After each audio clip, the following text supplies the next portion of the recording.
I think you are going to like our new Petal Power, and we're just going to give you a quick little demo here on how to do this. Now, this pattern has all of the instructions right on the panel, so there are no paper instructions for this, but the instructions are right on the panel, so you're going to be fine with that, and I will just show you how to do this in fabric.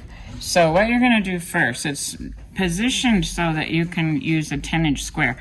This I have cut a little longer because I wanted to show you that you could shift, if you have more than a 10-inch square, you could shift your pattern up or down. And this particular pattern with the stripes and the way they are, it's kind of nice to be able to have that choice of flipping it, you know, do we push it this way or this way, and where do those stripes end up?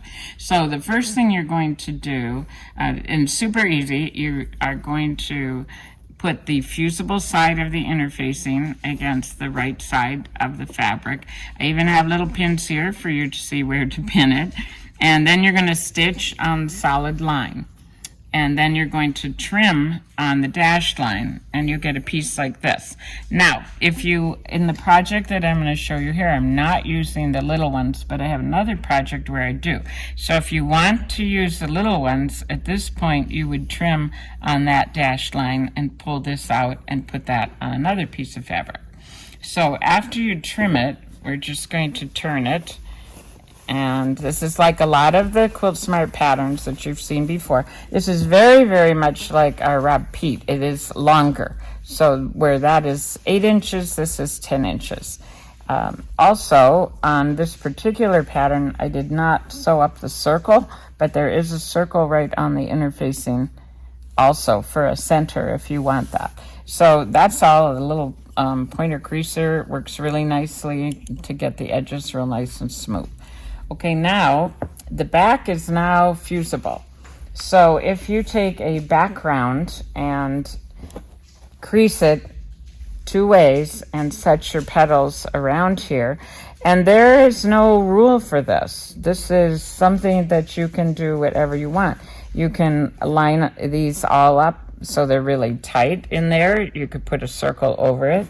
Or another thing you could do is put a piece of fabric under it, and you can put them further out. And this is kind of cute, especially at Christmas time, I think, if you're doing a little project, because when you put the petals together like this, they form a little star. Okay, now obviously I would want to fuss with that a little bit, but you can see how that works, so that you're not doing anything in particular to make that star other than setting a piece of fabric in there. So you could just fuss with that a little bit. And then note too how that striped fabric goes around and makes a really cute little image. It could be anything that you use. You can use any stripes, but you can use, you know, obviously whatever you want to for that. And then you fuse this down, because the fusible is right there, and then you just do a very little zigzag around the edges, and then you're done. And I will also show you another one over here that I've done.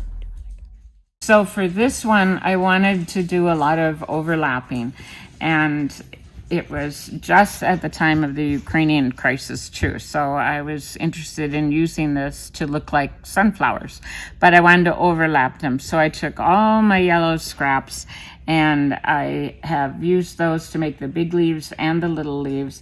And I didn't have a design or anything. I just started laying them down and overlapping them with each other. And very happy, not quite done with it. I've also hand stitched it. On the one I showed you earlier, I said we zigzag, but they can be hand stitched if you want. So this is hand stitched up to about here, and I just have the rest to do there. But you could definitely zigzag this too. And I hope that you enjoy creating your own Petal Power art with our little Petal Power interfacing.